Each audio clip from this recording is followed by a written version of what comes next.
যুগ যুগ ধরে চলে আসা একটি সংঘাত, একটি রাজ্য কাশ্মীরকে ঘিরে দুই দেশের মধ্যে কোন্দল, সে নতুন কিছু নয়। কিন্তু এবার একটি শব্দকে ঘিরেই নতুন করে কূটনৈতিক উত্তেজনা ছড়িয়ে পড়েছে। একটি আন্তর্জাতিক সংবাদ মাধ্যমের শিরোনাম নিয়ে শুরু হওয়া বিতর্ক এখন ভারত পাকিস্তান বিরোধকে আবারও সামনে এনে দিয়েছে। পাকিস্তান অধিকৃত কাশ্মীরে চলমান সংঘর্ষ নিয়ে প্রকাশিত এক প্রতিবেদনে ব্যবহৃত শব্দচয়নকে কেন্দ্র করে তীব্র প্রতিক্রিয়া জানিয়েছে ভারত।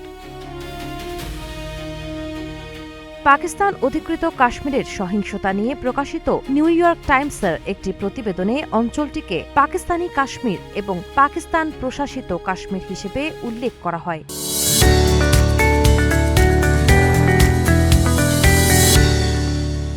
এর জবাবে যুক্তরাষ্ট্রে ভারতীয় দূতাবাস এক্সে দেয়া বিবৃতিতে জানায়, পাকিস্তানি কাশ্মীর বলে কিছু নেই, এটি পাকিস্তান অধিকৃত কাশ্মীর। একই সঙ্গে ভারত দাবি করে জম্মু কাশ্মীর ও লাদাখ ভারতের অবিচ্ছেদ্য অংশ এবং পাকিস্তান অবৈধভাবে ওই অঞ্চলের কিছু এলাকা দখল করে রেখেছে।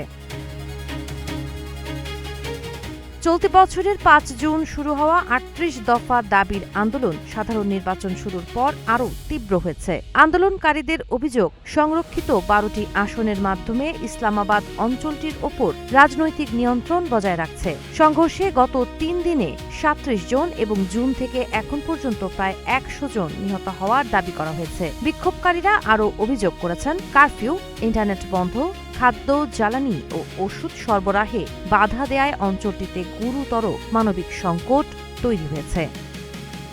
সাবা খান, নাগরিক প্রতিদিন।